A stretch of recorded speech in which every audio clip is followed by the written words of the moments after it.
gracia y de amor hacia su creación. El Dios feliz, el Dios generoso. Te alabamos, Señor, porque a través de ti hemos obtenido el perdón de todos nuestros pecados, gracias a que diste a Jesús para que muriera por nosotros. Gracias por la obra de la redención, Señor. Gracias también por darnos tu palabra y porque a través de maravillosa tantos misterios que de otra manera, Señor, seríamos incapaces de solucionar, de encontrar una respuesta.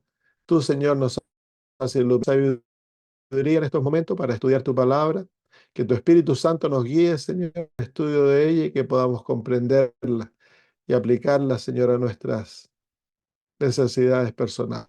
Gracias, Señor, en el nombre de Jesús. Lo 16, terminamos el capítulo 15 la semana pasada, era la introducción a la visión de las 7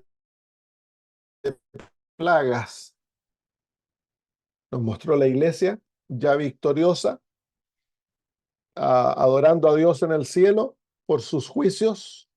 Eso nos muestra que el juicio ha terminado, la primera parte del juicio ha terminado, el juicio investigador, donde la iglesia fue juzgada, Dios fue juzgado y también el papado. Todo sistema falso religioso fue juzgado.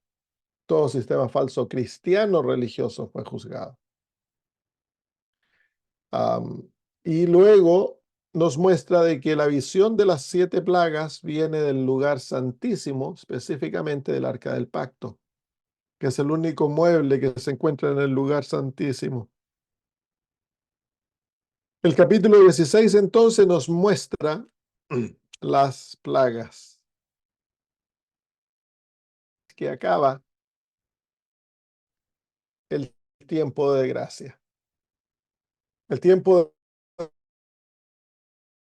de ira de Adán hasta el fin de la primera parte del juicio, para darle una nueva oportunidad a la raza humana de arrepentirse, de encontrar salvación, de aceptar a Cristo.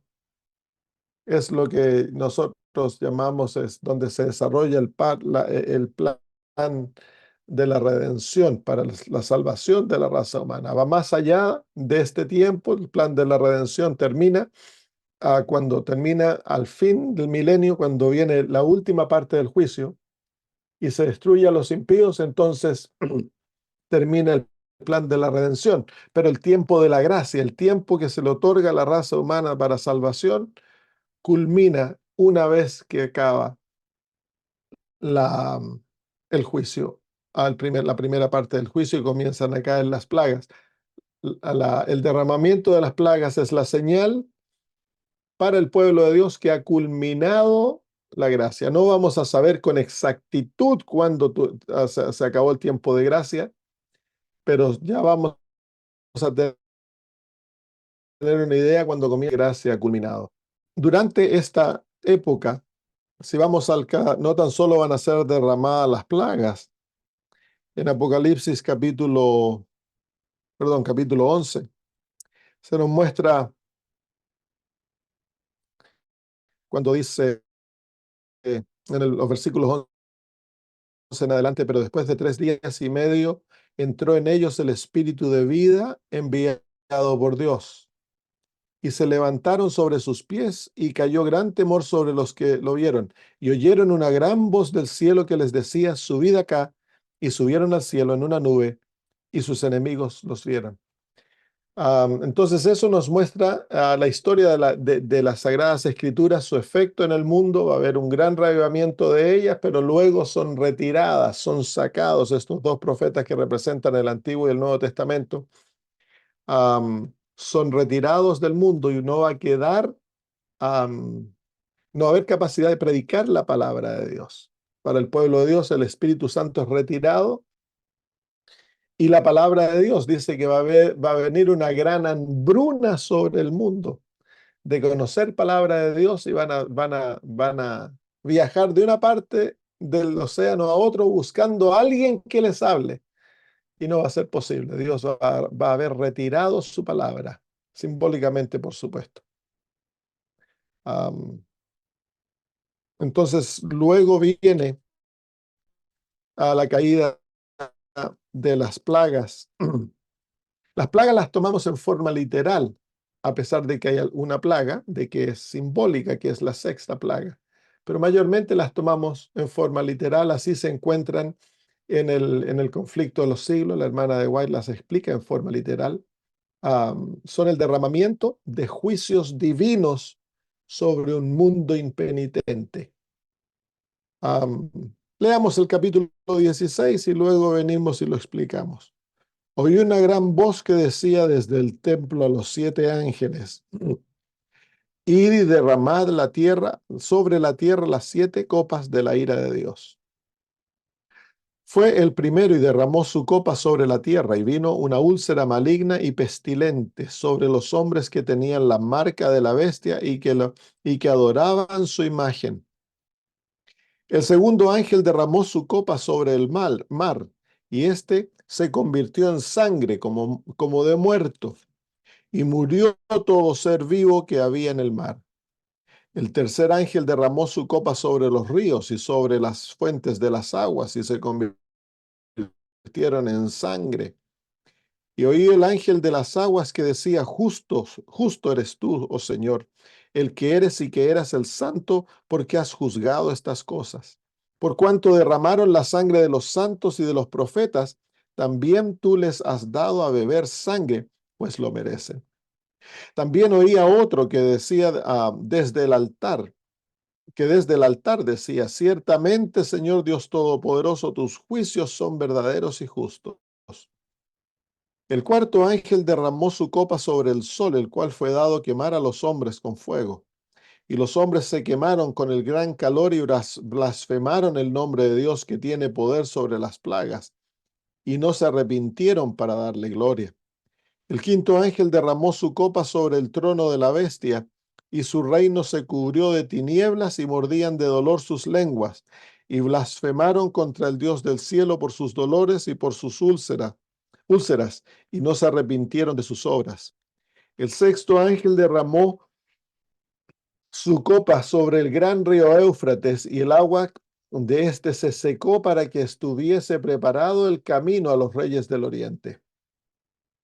Y vi salir de la boca del dragón y de la boca de la bestia y de la boca del falso profeta 3 espíritus inmundos a manera de ranas, pues son espíritus de demonios que hacen señales y van a los reyes de la tierra en todo el mundo para reunirlos a la batalla de aquel gran día del Dios Todopoderoso.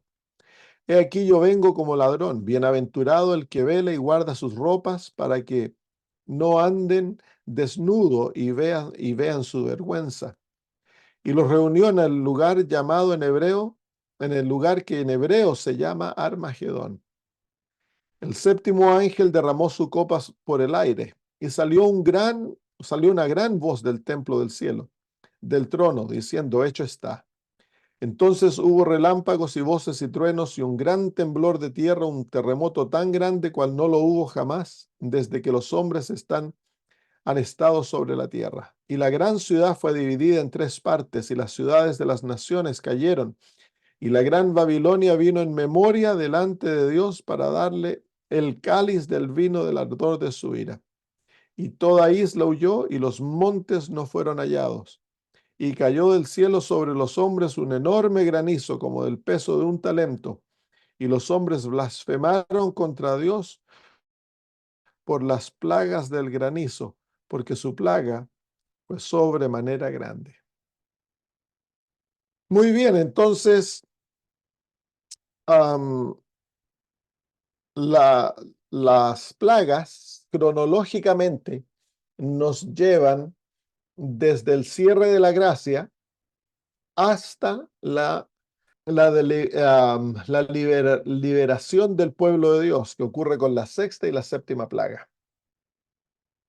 La liberación del pueblo de Dios ocurre se manifiesta con la resurrección especial, que es la resurrección del pueblo adventista que murió en la esperanza y en la predicación del tercer ángel, la esperanza de la segunda venida de Cristo y la predicación del mensaje del tercer ángel. Ah, entonces el capítulo 16 termina ahí. No vemos la segunda venida de Cristo hasta el capítulo 19. El capítulo 10, los capítulos 17 y 18 son una explicación donde Juan nos expande ah, el conocimiento de cómo Babilonia va a ser destruida. Nos explica quién Babilonia es en el capítulo 17 y luego nos muestra la destrucción de Babilonia y la reacción del mundo cuando Babilonia es destruida. Capítulo 19 es la segunda venida de Jesús.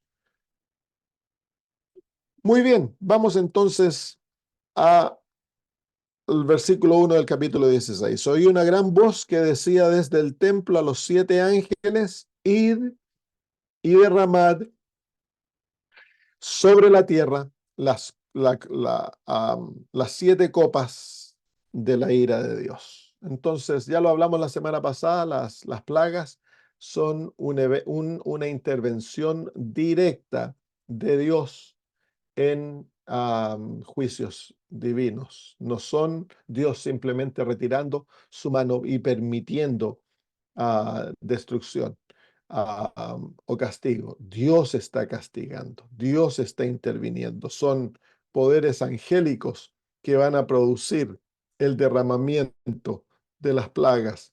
¿Cuándo ocurre esto también? El capítulo 7 nos muestra que en otro símbolo, aquí se nos habla de las copas. En el capítulo 7 de Apocalipsis, se nos habla de los vientos, de los vientos. Dice en el capítulo 1 y 2: después de esto vi a 4 ángeles en pie sobre los 4 ángulos de la tierra, que detenían los 4 vientos de la tierra para que no soplase viento alguno sobre la tierra, ni sobre el mar, ni sobre ningún árbol.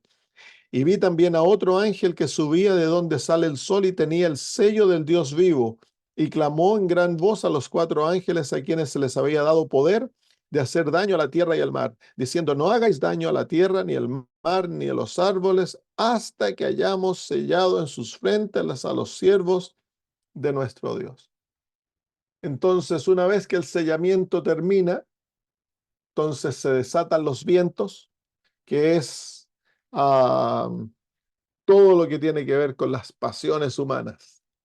La tierra va a ser envuelta no tan solo en un castigo, las plagas van a ser derramadas como castigos divinos, sino que los ángeles van a cesar de detener las pasiones humanas que es Dios el que detiene que las pasiones humanas sean desenfrenadas, y eso dice la hermana White, que va a hundir al mundo en una batalla desesperada. Todo va a ser, todo va a ser desarrollado. Debemos de recordar que los seres humanos no convertidos van a ser totalmente controlados por Satanás. Así que el cuadro es bastante negro porque dice la hermana White que no hay pluma humana que pueda describir la situación del mundo en el tiempo de las plagas, una vez que se acaba el tiempo de gracia. Va a quedar el mundo hundido en una oscuridad impenetrable, desastres de todo tipo, guerras, se van a armar guerras de todo tipo. Probablemente va a ocurrir una tercera guerra mundial durante aquellas horas. Muy bien. Entonces, versículo 2: fue el primero y derramó su copa sobre la tierra. Y vino una úlcera maligna y pestilente sobre los hombres que tenían la marca de la bestia y que adoraban su imagen. Entonces, tengo un pastor que me está llamando de México. Déjenme enviarle un texto, por favor. Ah, él se llama Pastor de la Cruz Cruz. Entonces, la primera plaga es derramada sobre la tierra.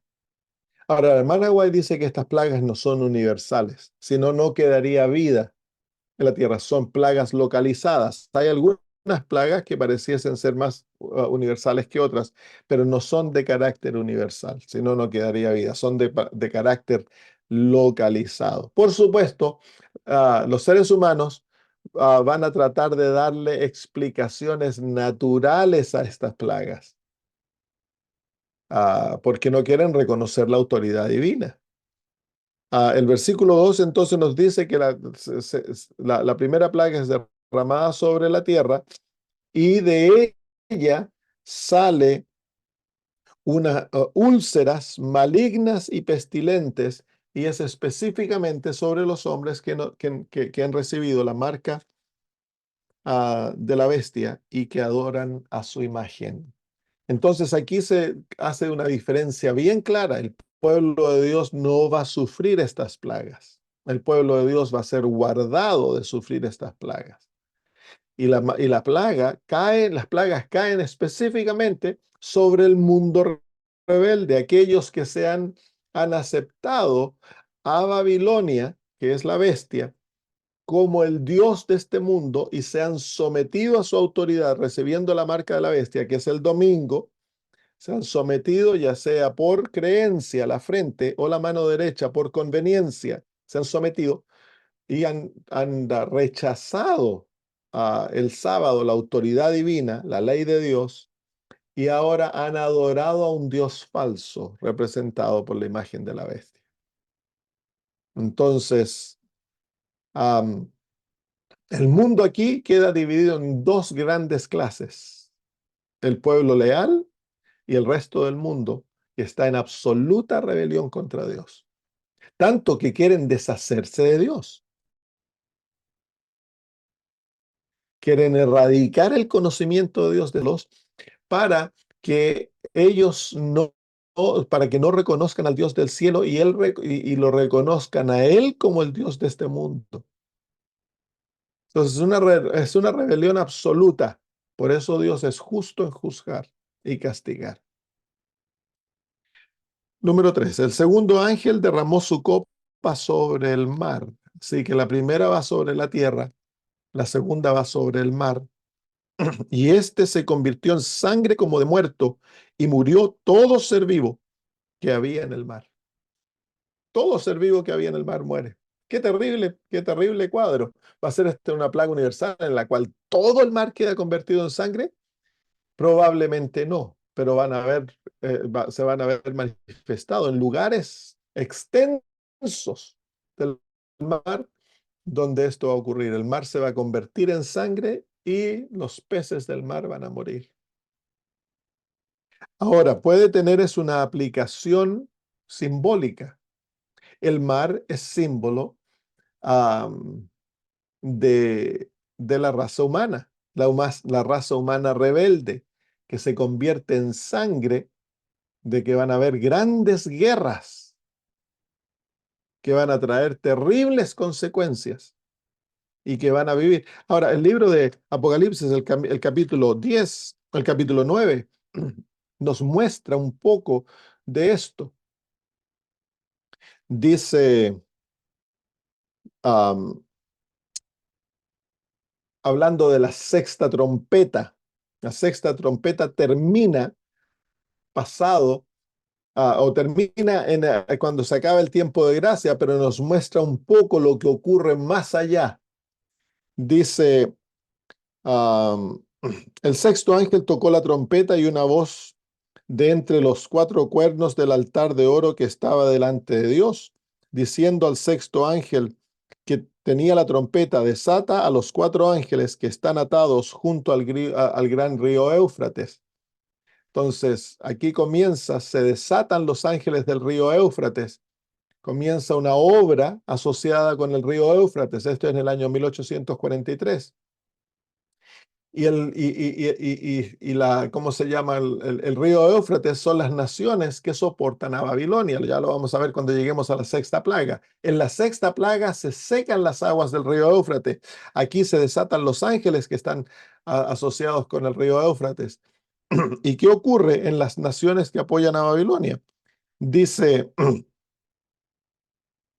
y fueron desatados los cuatro ángeles que estaban preparados para la hora, día, mes y año, a fin de matar a la tercera parte de los hombres.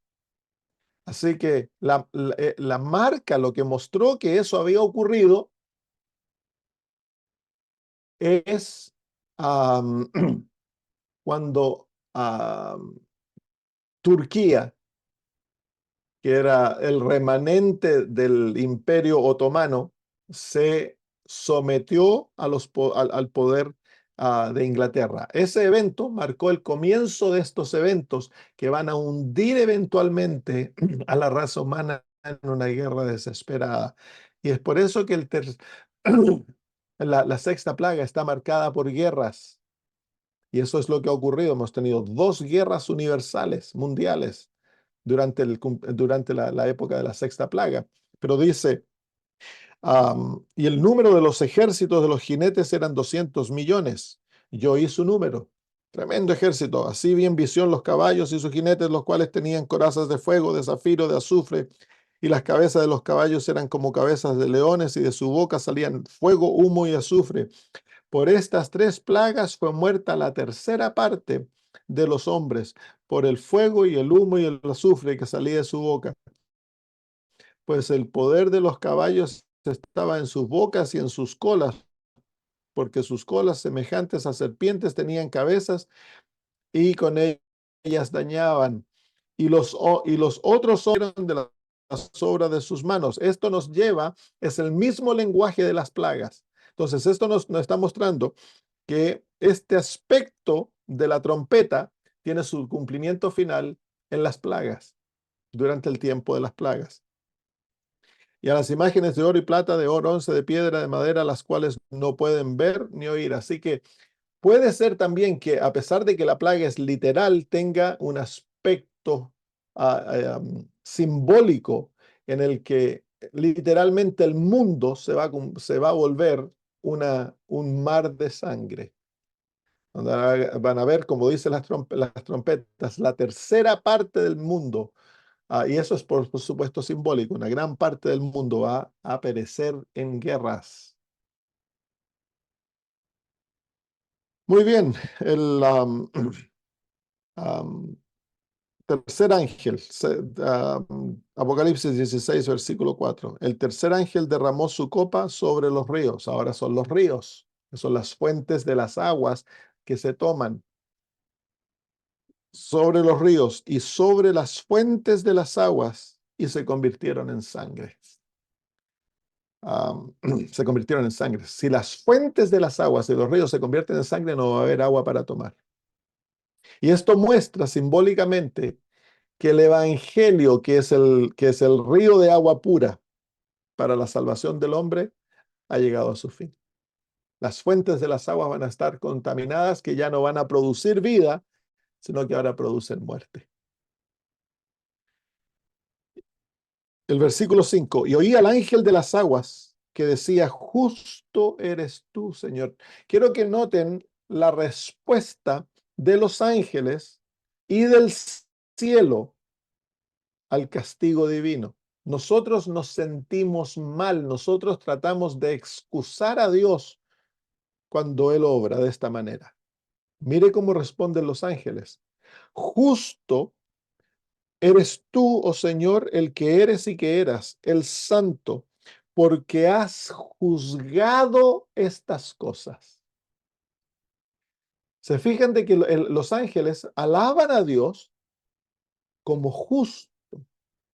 ¿Por qué? Porque Dios no está obrando arbitrariamente, Él no está obrando por un escape de mal genio. Dios está obrando justicia porque el juicio ha llegado, Él ha juzgado estas cosas y ahora Él obra de acuerdo a lo que el juicio le permite obrar. Ese es el juicio que ahora juzga que la raza humana es digna de ser castigada. Entonces nosotros nos sentimos mal porque nosotros queremos tener un Dios que es como el viejito Pascuero. Pero Dios no es así. Dios es un Dios justo. Y cuando llega momentos, Él castiga. Si Él no lo hiciera, no habría justicia en este mundo. No habría justicia alguna. Entonces, nos hace incómodos, pero es la realidad del Dios nuestro. El Dios nuestro es todo amor y ese amor produce justicia. Produce, ah, permite a Dios el castigar no por odio, no por venganza egoísta, sino que por amor. Es Dios, todo lo que Dios hace, lo hace por amor. Incluso su justicia está basada en la fuente de su carácter, que es el amor. Muy bien, entonces el versículo 5 nos dice también, tú has juzgado, mostrando de que la primera parte del juicio ya es pasada. El juicio, la primera parte del juicio ha culminado. Por cuanto derramaron la sangre de los santos y de los profetas, también tú le has dado a beber sangre, pues lo merecen. Entonces, la palabra lo merecen va directamente relacionado con el asunto de la justicia. Lo merecen porque ellos han obrado y el juicio paga a cada uno de acuerdo a sus obras. Lo otro que es importante notar el verso 6, de que aquella generación, esa última generación de seres humanos, ellos van a ser culpados por la sangre de todos los santos, de todos los profetas que han sido derramados durante todas las edades. Ocurre lo mismo que le ocurrió a Israel.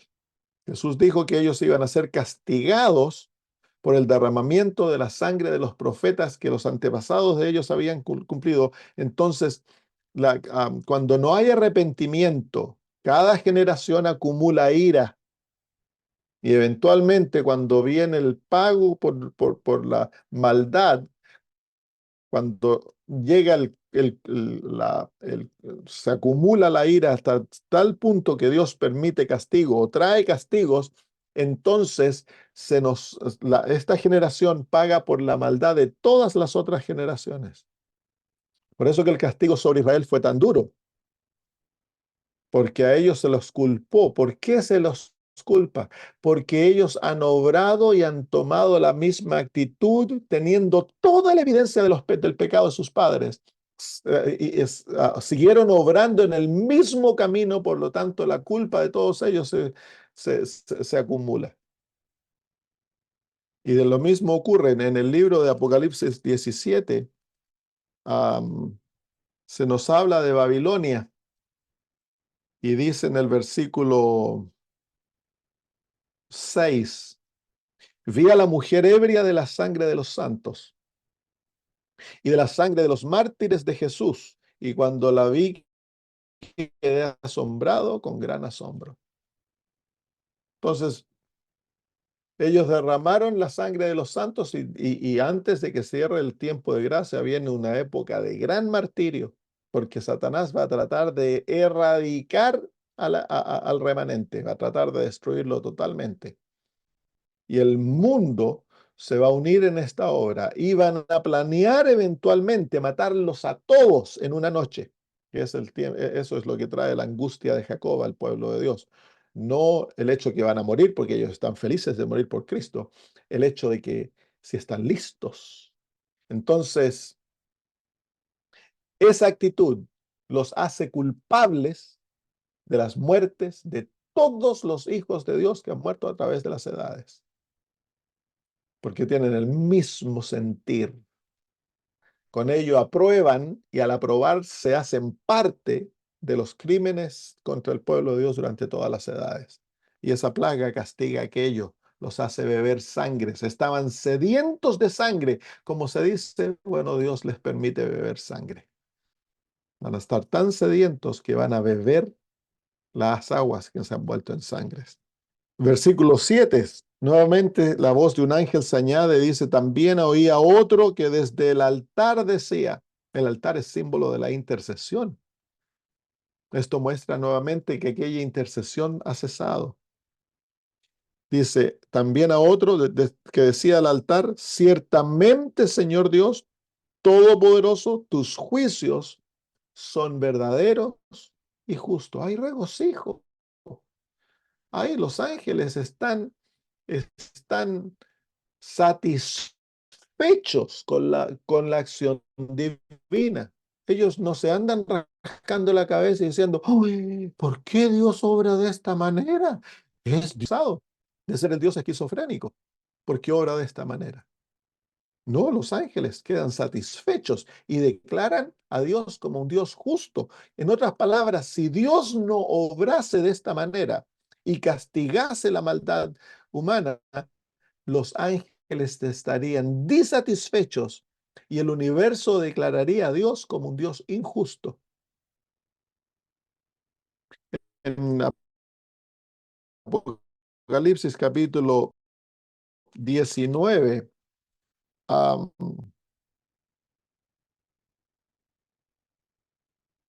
la séptima plaga. Después de esto oí una gran voz de gran multitud en el cielo que decía, aleluya, salvación y honra y gloria y poder son del Señor Dios nuestro, porque sus juicios son verdaderos y justos. Pues has juzgado la gran ramera que ha corrompido la tierra con su fornicación y ha vengado la sangre de sus siervos de la mano de ella. Otra vez dijeron aleluya y el humo de ella sube por los siglos de los siglos. Y los 24 ancianos y los 4 seres vivientes se postraron en tierra y adoraron a Dios, que estaba sentado en el trono y decían amén, aleluya. Ahí está pues la actitud del universo entero. Se regocijan con el castigo porque la justicia de Dios se manifiesta. Dios ha detenido el derramamiento de su justicia en forma universal por más de 6.000 años. Y su misericordia ha sido manifestado sobre la raza humana. Todo castigo ha sido mezclado con gran misericordia. Pero durante las plagas ya no hay misericordia. Ha cesado, pues ya no hay intercesión por la raza humana. Cristo ha cesado de interceder. Y más aún, en el lugar de intercesión, ahora se alaba a Dios por lo que Él está haciendo. Entonces, si te sientes incómodo con esta actitud, con esta acción divina, debes entonces revisar la manera que tú piensas de Dios. No es el Dios de la Biblia que está equivocado, es tu percepción del carácter de Dios que está equivocada. Y tristemente, como ha ocurrido en los últimos 2 o 3 años, una enseñanza dentro de la iglesia que dice de que Dios no castiga y que Dios va a eventualmente salvar a todos, incluso hasta Satanás y los malos ángeles van a ser salvados. Eso es porque nosotros nos sentimos incómodos con estos cuadros y comenzamos a reinterpretar las escrituras para acomodarlas a mi manera de pensar, a mi manera de creer. Y eso no debemos hacerlo. Nosotros debemos permitir que la Biblia nos muestre la verdad y aceptarla tal cual es. Muy bien. Um, versículo 8. El cuarto ángel derramó su copa sobre el sol, el cual fue dado quemar a los hombres con fuego. Quemar a los hombres con fuego. Um, Entonces, la cuarta plaga es derramada sobre el sol, que es uno de los aspectos de adoración de este sistema. El sistema babilónico está basado en la adoración del sol, que es el paganismo más antiguo, la adoración del astro supremo. Entonces, la cuarta plaga es derramada sobre el sol y quema a los hombres. Aquí tenemos el cambio climático. Realmente la Tierra se va a calentar. Se va a calentar y el sol va a quemar a los hombres. El pueblo de Dios va a ser cuidado, pero en el libro de Apocalipsis, el capítulo 7, se nos habla de la experiencia de Dios durante esta época. El pueblo de Dios también va a pasar momentos difíciles. Esta es una plaga universal, porque el sol calienta a todos. Dice el capítulo 7, versículo 15 en adelante, dice, por esto están delante del trono de Dios y le sirven día y noche en su templo, y el que está sentado sobre el trono extenderá su tabernáculo sobre ellos. Ya no tendrán hambre ni sed, y el sol no caerá más sobre ellos, ni calor alguno. ¿Se fijan? Entonces, a pesar de que el pueblo de Dios es cubierto y no sufren la extremidad de ser quemados por el sol, van a sufrir, van a pasar tiempos difíciles. Por eso se hace ese énfasis en Apocalipsis capítulo 7, refiriéndose a los 144,000, dice que ya el sol no caerá más sobre ellos. Y no tendrán más hambre y sed. Sed, ¿se fijan? ¿Por qué? La Biblia dice que su pan y sus aguas serán seguras, pero va a haber un aspecto en el cual Dios va a permitir que su pueblo también pase momentos apremiantes durante aquellas horas. Muy bien, versículo 10. Ahora, hemos escuchado nosotros de que el sol va a calentar 7 veces más. No se dice eso en Apocalipsis. Eso es un cuadro que viene de Daniel capítulo 3, donde el horno se calentó 7 veces más. Pero el horno es símbolo de todo el tiempo de angustia.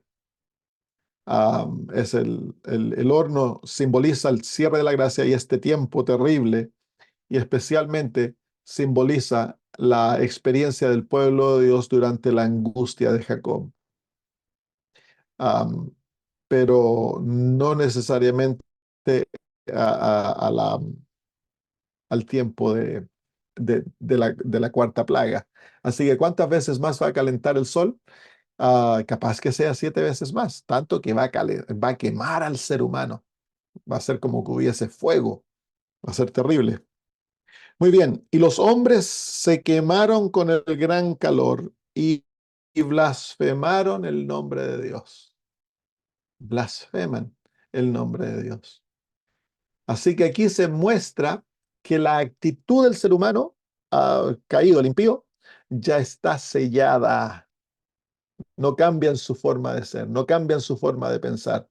Hasta este punto, cuando Dios obra con castigo, cuando Él permite el castigo, trae el castigo sobre la raza humana, es con el propósito de llevarlos al arrepentimiento, que recapaciten, que se vuelvan a Él, que confiesen sus pecados, que se arrepientan. Pero aquí vemos de que esa obra ya Dios no está buscando el arrepentimiento, porque los seres humanos son incapaces de arrepentirse. ¿Por qué? Porque el Espíritu Santo ha sido sacado. Es el Espíritu Santo que nos lleva al arrepentimiento. El arrepentimiento es un don divino. Y aquí el ser humano, su corazón se ha endurecido tanto, ya han cometido el pecado imperdonable. Ya no hay nada más que Dios pueda hacer por ellos para salvarlos. Se han vuelto como rocas encrustadas en pecado. No hay nada que Dios pueda hacer por esta raza. Nada, absolutamente nada. Entonces revela lo que está dentro del corazón, porque recuérdense, estos son Babilonias, estos son seres humanos que se llaman cristianos. Toda la raza humana va a decir que ellos sirven a Dios. Todos van a estar yendo a la iglesia los domingos, todos van a estar diciendo que aman a Dios de todo corazón, de que Cristo va a haber aparecido, Satanás va a haberse manifestado, estará incluso en estas horas entre la raza humana, y ellos dicen adorar, alabar a Dios. Pero aquí muestra de que no aman al Dios verdadero. Quinto ángel derramó su copa sobre perdón, versículo 9. Los hombres se quemaron y con el gran calor y blasfemaron el nombre de Dios, que tiene poder sobre estas plagas, y no se arrepintieron para darle gloria. Claro, no se arrepienten. Uno, porque ya el Espíritu Santo ha sido sacado de la tierra, y dos, porque el corazón de ellos ha endurecido a tal punto que no hay nada más que Dios pueda hacer por ellos. No hay capacidad de arrepentimiento para esta gente. Versículo 11. Versículo 10. El quinto ángel derramó su copa sobre el trono de la bestia. Hay dos plagas específicamente que caen sobre Babilonia. Uno es esta, que cae sobre el trono del papado. El papado aquí es castigado en forma directa. Y la séptima plaga, bueno, con esta plaga comienza la disolución de Babilonia. Esta plaga es derramada específicamente sobre el papado, el trono de la bestia, sobre el Vaticano. Así que esta es una plaga localizada. Dice: el quinto ángel derramó su copa sobre el trono de la bestia y su reino se cubrió de tinieblas. Am, Así que va a haber tinieblas. ¿Qué significa eso? No lo entendemos 100%. Y mordían de dolor sus lenguas, así que esa tiniebla causa dolor. Y tal el dolor que muerden sus lenguas del dolor. Y luego dice: y blasfemaron contra el Dios del cielo por sus dolores y por sus úlceras, así que también trae úlceras, y no se arrepintieron de sus obras. Es interesante porque este es el poder que ha dicho representar, ser los representantes del Dios del cielo. Y aquí entonces Dios permite que se vea lo que realmente está en el corazón, que es rebelión contra Dios, y lo blasfeman cuando están pasando por esta experiencia y no se arrepienten. Así que a través de las plagas, el sistema religioso de Babilonia queda totalmente desenmascarado, totalmente desenmascarado.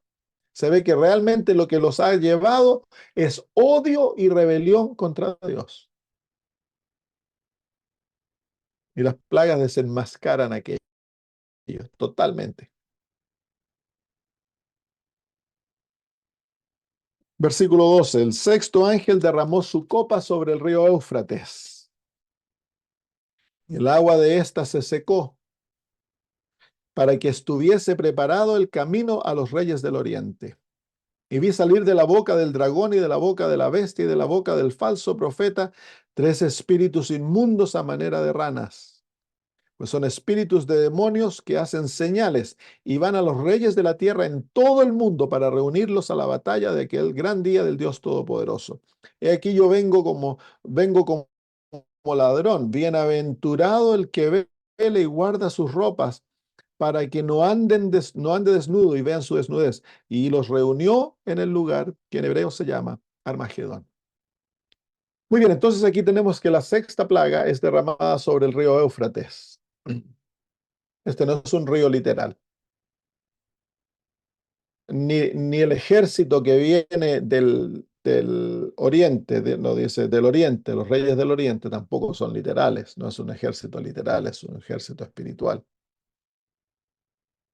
Vemos que la sexta plaga es específicamente literal por los símbolos que se usan. Los versículos 13 y 14 nos habla de tres espíritus a manera de ranas que salen de la boca del falso profeta, de la bestia y del dragón. Todos símbolos. Así que claramente la sexta plaga es simbólica.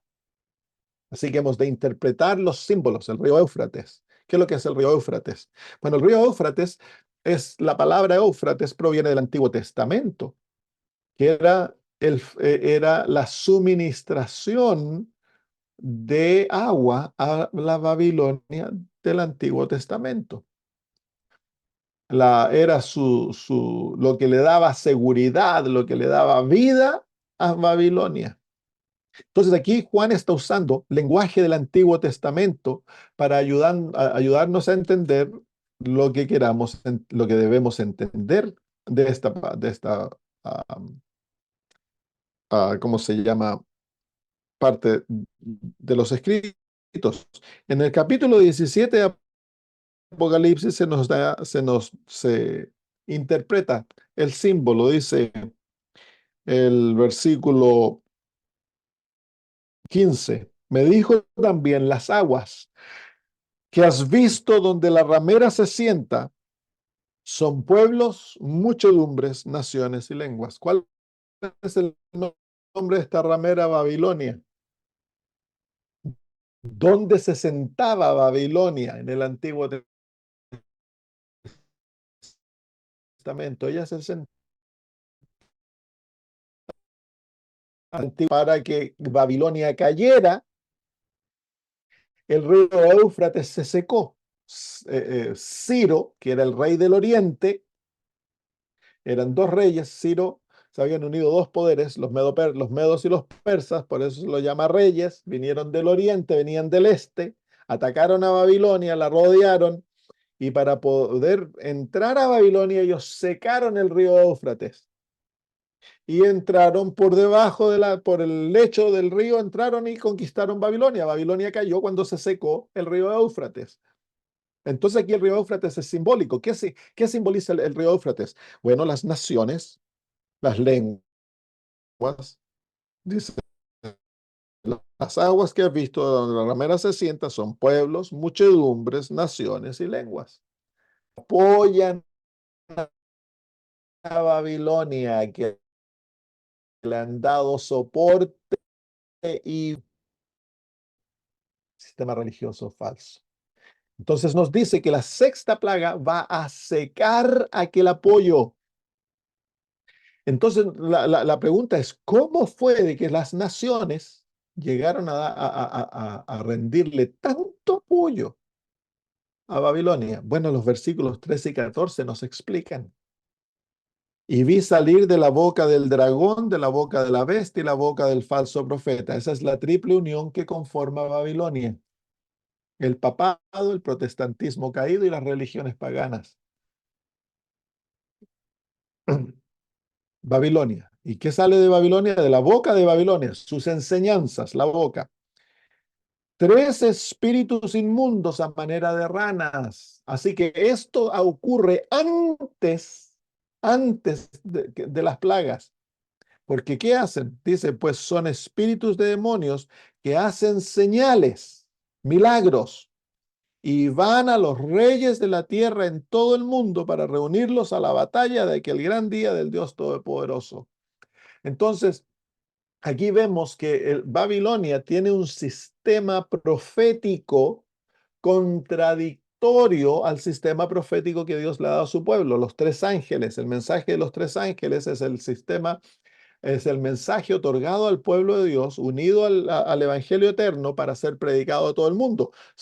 Babilonia también tiene un mensaje de los tres ángeles, que es un sistema profético falso, un entendimiento falso. Y es esto que se les lleva a todo el mundo, y demonios obran milagrosamente. Y el capítulo 13 nos dice que cuando se forme la imagen de la bestia, va a caer fuego del cielo y van a hacer grandes milagros y señales. Y eso es lo que lleva al mundo a los pies de Babilonia.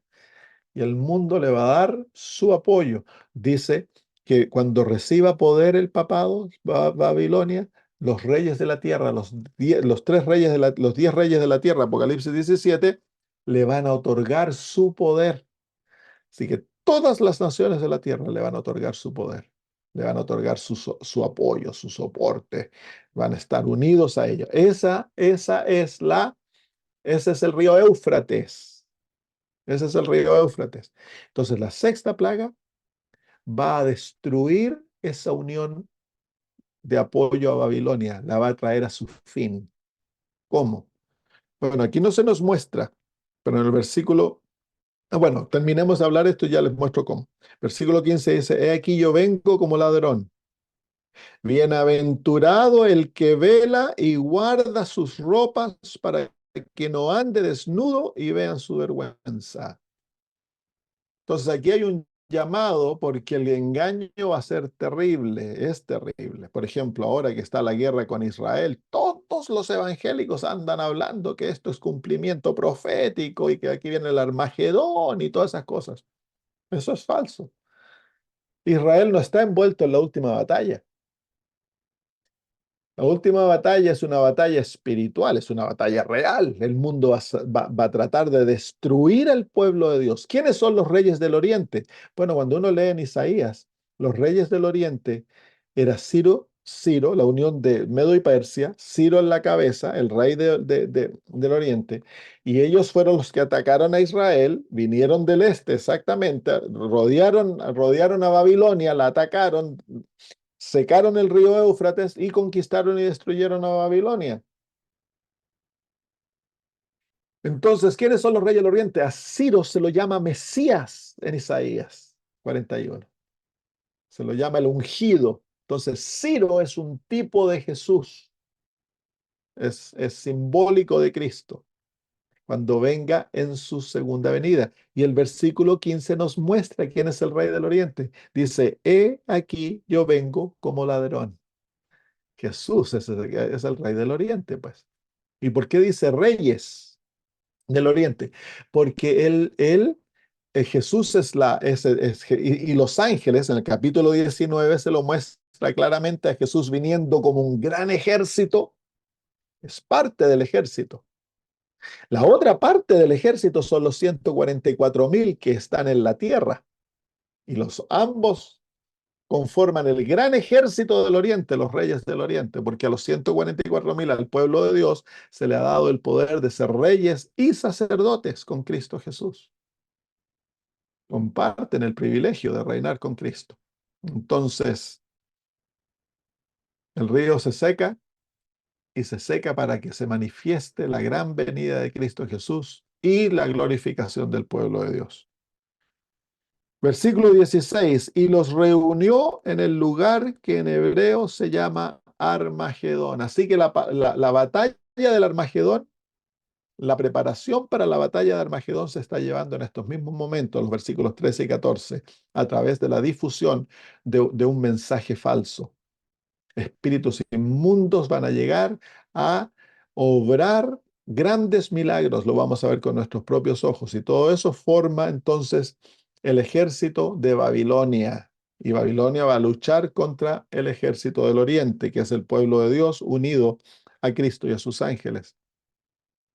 El versículo 16, y los reunió en el lugar que en hebreo se llama Armagedón. En hebreo se llama, es la señal, esta es una palabra hebrea, pero no hay un lugar en la Biblia que se llame Armagedón. Hay un lugar, la palabra literalmente, la palabra Ar, es la unión de dos palabras aquí, Ar y Magedón. Magedón viene de la palabra Megido, que era un valle. La palabra Ar significa monte en hebreo, así que es el monte de Megido. ¿Cuál es el monte que encontramos en Megido? Que era un valle donde varias batallas ocurrieron en el Antiguo Testamento. Se reúnen en el monte de Megido. ¿Cuál era el monte de Megido? Bueno, el único monte cerca de Megido es el Monte Carmelo. Y el Monte Carmelo es el monte donde ocurrió la gran confrontación entre Elías y Acab y los falsos profetas de Jezabel, que era Babilonia, un símbolo de Babilonia. Tú tienes a Acab, la bestia, tienes a Jezabel, que es la prostituta, o no, Acab sería, sí, tienes a los falsos profetas y tienes a Acab simbolizando ¿cómo se llama? La mujer representa a la bestia, el papado. Los falsos profetas representan al falso profeta, el protestantismo. Y Acab es el tercer poder, que es el dragón. Entonces, tres que se unen contra el pueblo de Dios representado por Elías. Y en las últimas horas de este mundo, los 144,000, ellos son simbolizados por Elías. Así que tenemos aquí la última batalla entre Elías y Babilonia, el falso movimiento que ha llevado al mundo entero a estar controlado por falsas profecías, falsas enseñanzas. Así que Armagedón es simplemente la batalla entre el mundo y el pueblo de Dios. El mundo tratando de destruir al pueblo de Dios y el pueblo de Dios siendo fiel a Cristo en las últimas horas de este mundo. Así que esa es la batalla de Armagedón y culmina con la segunda venida de Cristo. Y la segunda venida de Cristo en el capítulo 19 se nos dice, se nos muestra la segunda venida de Jesús y miren la posición en la que se encuentra el mundo. Dice en el versículo ah, ah, 19, a ver, dice 19, dice, y vi a la bestia, a los reyes de la tierra y a sus ejércitos reunidos para guerrear contra el que montaba el caballo y contra su ejército. Así que la batalla de Armagedón, la batalla contra Cristo, se lucha primeramente contra los 144.000, antes de eso contra toda la iglesia, contra los mártires. Luego viene la batalla con el deseo de destruir a los 144.000. Y cuando Cristo aparece en los cielos, de acuerdo a Apocalipsis capítulo 19, los ejércitos de los cielos van a tratar de hacerle guerra. Interesante, ¿no? Así que esa es la batalla de Armagedón. ¿Qué es el secamiento del río Éufrates? Bueno, el secamiento del río Éufrates es el momento, dice la hermana de White, ella lo explica, de que cuando las manos de Dios aparecen en el cielo con las dos tablas de la ley. Y refulgente es el cuarto mandamiento, refulge más que los otros. Y Dios declara su pacto con su pueblo, el pueblo que están tratando de destruir, y declara la hora y el día de la segunda venida de Jesús. Así que esto ocurre algún tiempo antes de la segunda venida de Jesús, Dios declara, pero es esa manifestación que abre los ojos de las naciones que han apoyado, le han rendido todo su apoyo a Babilonia y se dan cuenta de que han sido engañados. Dice Maraguay que se van a volver con ira satánica contra sus líderes religiosos y los van a destruir. Ahí se encuentra Apocalipsis 17, dice que los 10 reyes van a quemar a la prostituta, van a quemarla. Eso es el capítulo 18, la gran destrucción de Babilonia por los mismos seres humanos. Cuando se den cuenta del engaño que han sido, de que han sido parte. Mire, leamos en el capítulo 17. Dice, versículo 12, y los 10 cuernos que has visto son 10 reyes que aún no han recibido reino, pero, pero por una hora recibirán autoridad como reyes juntamente con la bestia. Estos tienen un mismo propósito y entregarán su poder y su autoridad a la bestia. Pelearán contra el Cordero y el Cordero los vencerá, porque Él es Señor de señores y Rey de reyes, y los que están con Él son llamados y elegidos y fieles. Me dijo también, las aguas que has visto donde la ramera se sienta son pueblos, muchedumbres y lenguas, naciones y lenguas. Los 10 cuernos que viste en la bestia, estos aborrecerán a la ramera y la dejarán desolada y desnuda y devorarán sus carnes y la quemarán con fuego.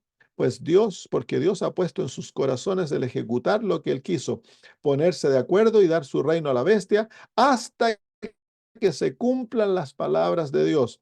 Y la mujer que has visto es la gran ciudad que reina sobre los reyes de la tierra. Así que ese es el secamiento del río Éufrates. El secamiento del río Éufrates. Muy bien, el tiempo se nos pasó. Vamos a terminar con la séptima plaga a la próxima semana. Versículo 15 dice, he aquí yo vengo como ladrón. Bienaventurado el que vela y guarda sus ropas. ¿Cuáles son las ropas que el Señor está hablando ahí? Es la justicia de Cristo, su carácter que se le ha otorgado al pueblo de Dios. Y ese carácter se manifiesta en obediencia a la ley de Dios. Y el Señor dice, bienaventurado el que vela y guarda sus ropas para que no ande desnudo. Satanás busca dejarnos desnudos. La desnudez es símbolo de pecado. Que perdamos nuestras ropas, que es el carácter de Cristo manifestado en su pueblo. Un carácter manifestado en santidad, en obediencia, en pureza, en lealtad, en fidelidad a Dios. Un carácter de paciencia, ternura, misericordia, amor. Ese es el propósito. Dios desea tener un pueblo que esté totalmente vestido en las vestiduras de Cristo, pero Satanás anda buscando dejarnos desnudos. Y el Señor Jesús dice que hemos de tener cuidado y bienaventurados, dice, el que guarda sus ropas. Así que no permitas, querido amigo, que Satanás te saque las ropas y te deje desnudo en vergüenza. El llamado del libro de Apocalipsis y de la Biblia entera, es al pueblo de Dios vivir en las vestiduras que Dios le ha otorgado, que es el carácter de Cristo, que es su vida, su victoria por nosotros. Así que el llamado es ese. Cuando llegue la hora de las plagas van a haber dos grupos, los que están vestidos y los que están desnudos. Hemos de vigilar día a día, asegurarnos que estamos cubiertos en la justicia imputada de Jesús y que al vivir nuestra vida permitimos que el Señor nos santifique y manifieste en nosotros la ternura, el amor y la fidelidad de Jesús. Muy bien. ¿Hay alguna pregunta por ahí, hermanos? Augusto, ¿tienes pregunta? ¿No? Hola, pastor. ¿Cómo andan? Hola. Bien. ¿Todo bien? Saludo a toda la gente de Suecia. Hace mucho no los veía. Eh, sí, aprovecho y pregunto, ¿qué es la duda que tengo siempre? Es, eh, a ver cómo explicarlo sería, el- puede ser, el Señor nos va,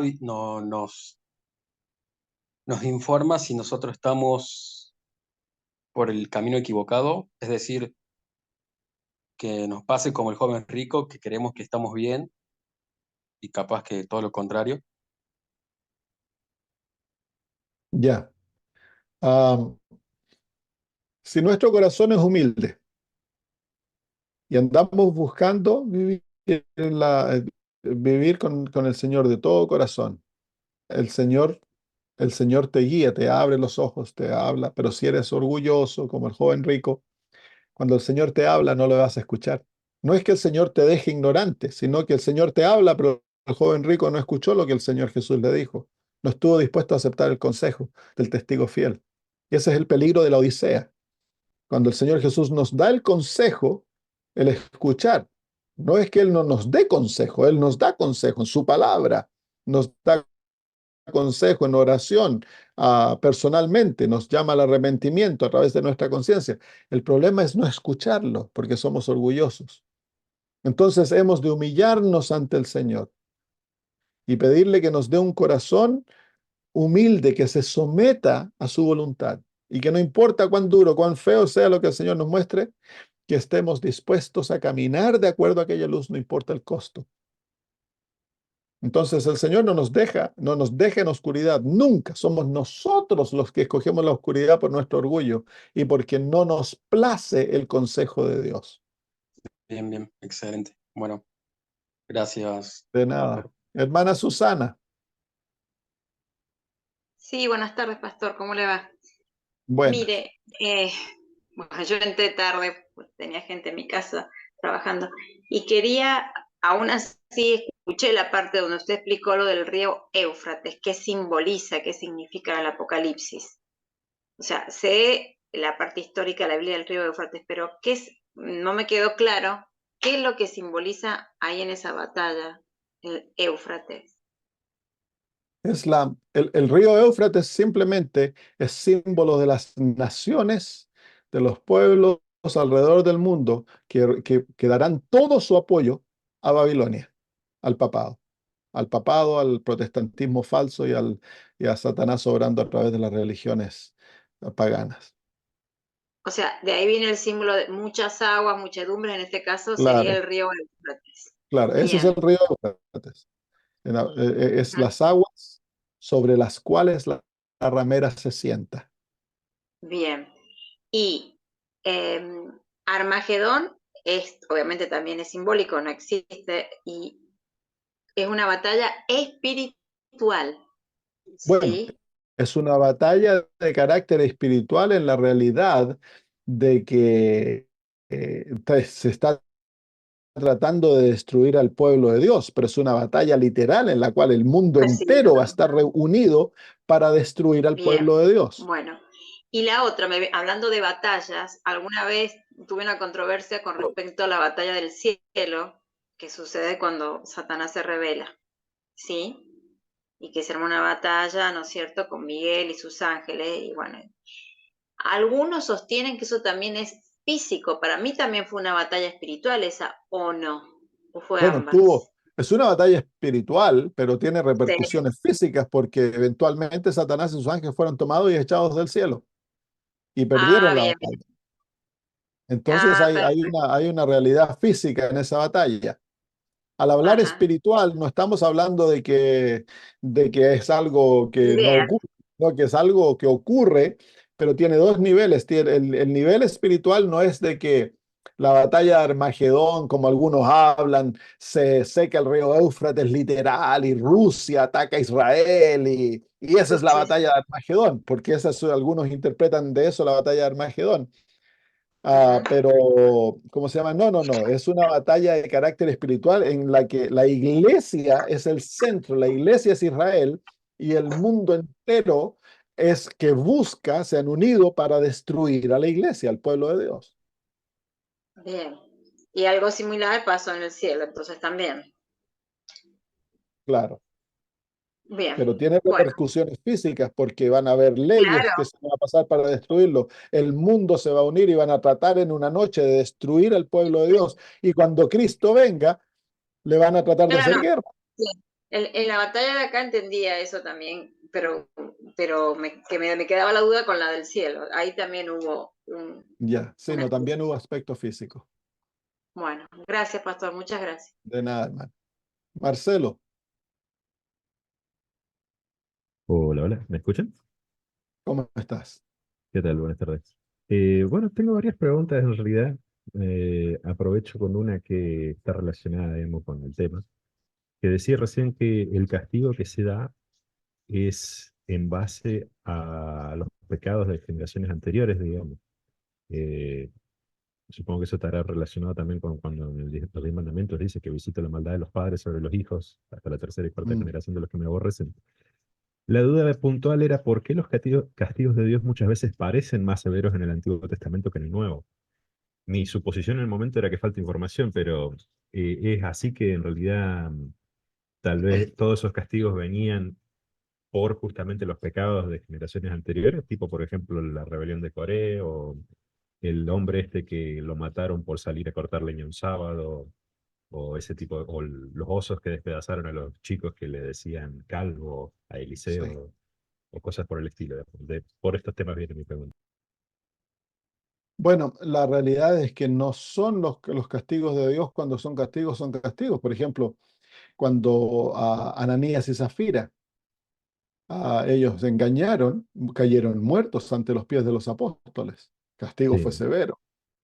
Cuando Israel fue destruido, 1 millón de judíos perecieron dentro de Jerusalén, cuando Jerusalén fue destruida.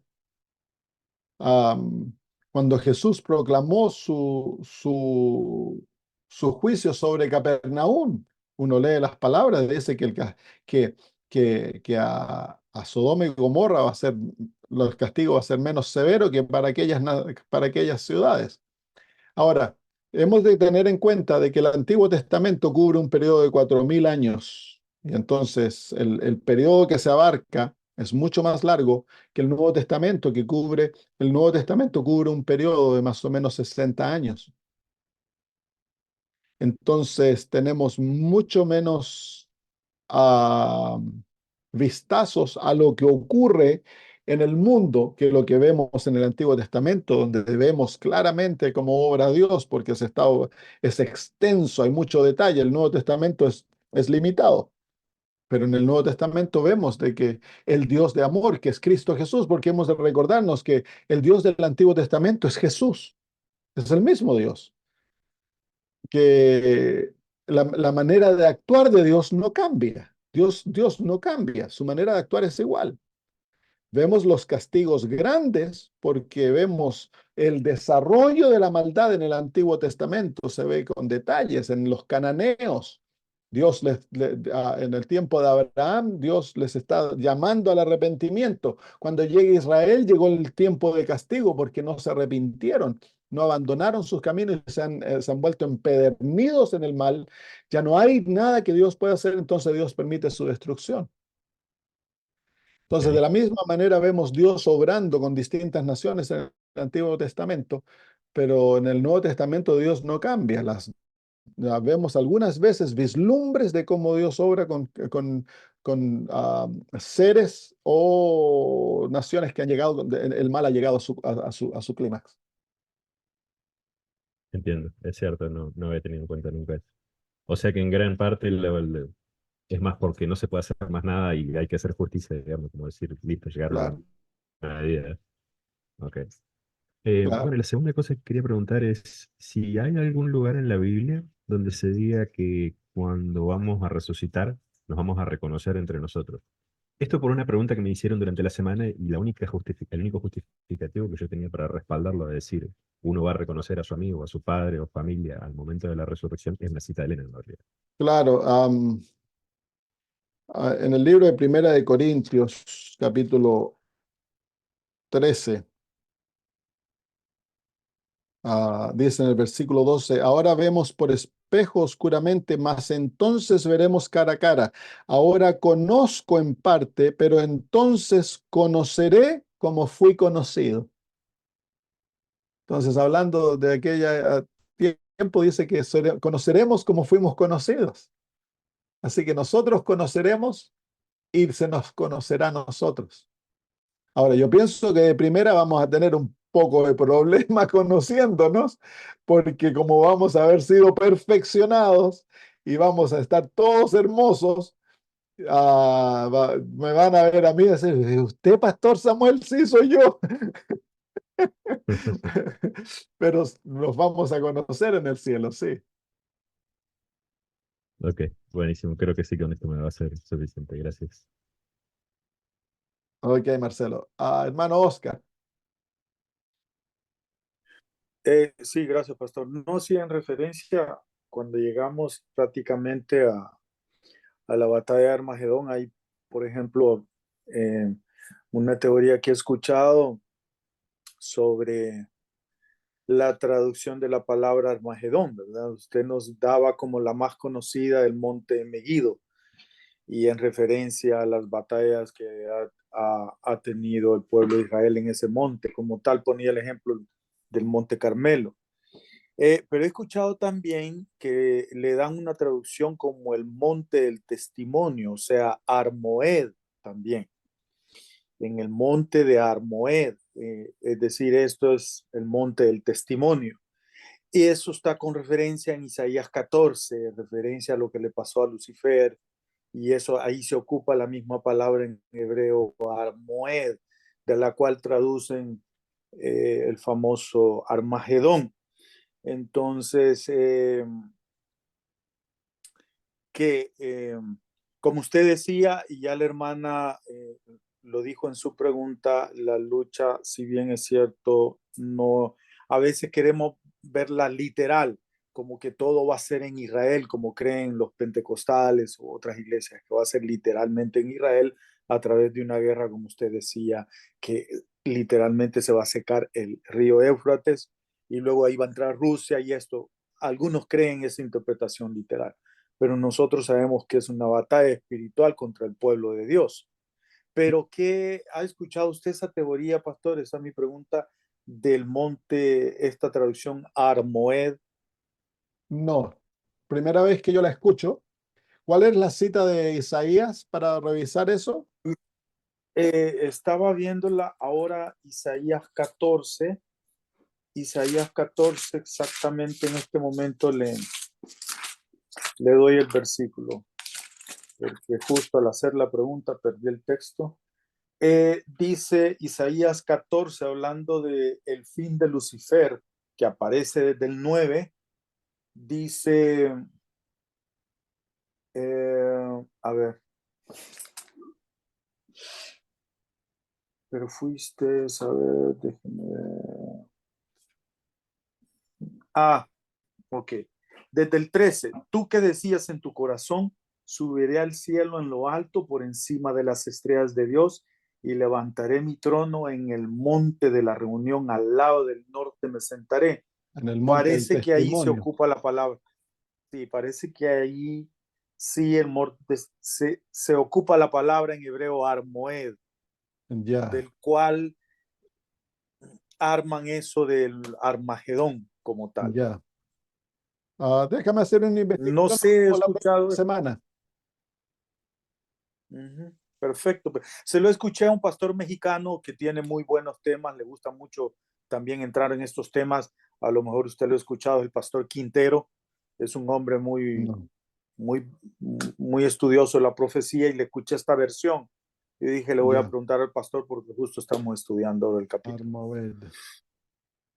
Ujú. Ya, déjame De hecho, verlo, porque él tiene un tema en YouTube, en su iglesia, que ha subido sobre ese ya, sermón. Se lo puedo compartir para que vea cómo lo ya, plasma. sí. Ok, gracias por Ujú. compartir. Ok. Bueno, gracias. Muy bien, oremos y terminamos. Querido Dios, en estos momentos estamos agradecidos por la luz que tú nos has dado, Señor, y la invitación que nos das a velar para que no perdamos nuestras vestiduras. Querido Padre, queremos pedirte de que Jesús sea nuestro todo, de que su justicia nos cubra, nos llene, nos satisfaga, Señor, nos cambie, nos lleve a vivir una vida santa. Por favor, Señor, haz que como pueblo ahora vivamos como pueblo tuyo, en obediencia, en fidelidad, en santidad, en pureza, Señor. Que esas vestiduras maravillosas que nos has otorgado tan gratuitamente lleguen a ser, Señor, a realmente nuestro carácter, nuestra vida, Señor, para que te representemos a ti y a Jesús en nuestra acción diaria, Padre. Gracias. Bendícenos ahora, Señor, y haznos ser fieles en la proclamación del mensaje de los tres ángeles, para que muchos otros puedan llegar a conocer a Cristo y así, Señor, sean protegidos, como dice Salmo 91, bajo tus alas, en aquella hora, Señor, que viene sobre el mundo entero. Gracias, Padre, en el nombre de Jesús. Amén. Amén. Muy bien, hermanos, un abrazo Gracias, para Gracias, todos. pastor. Chao, todos. chao. Muchas gracias. Que Dios le Gracias. bendiga, pastor. Igualmente a todos ustedes.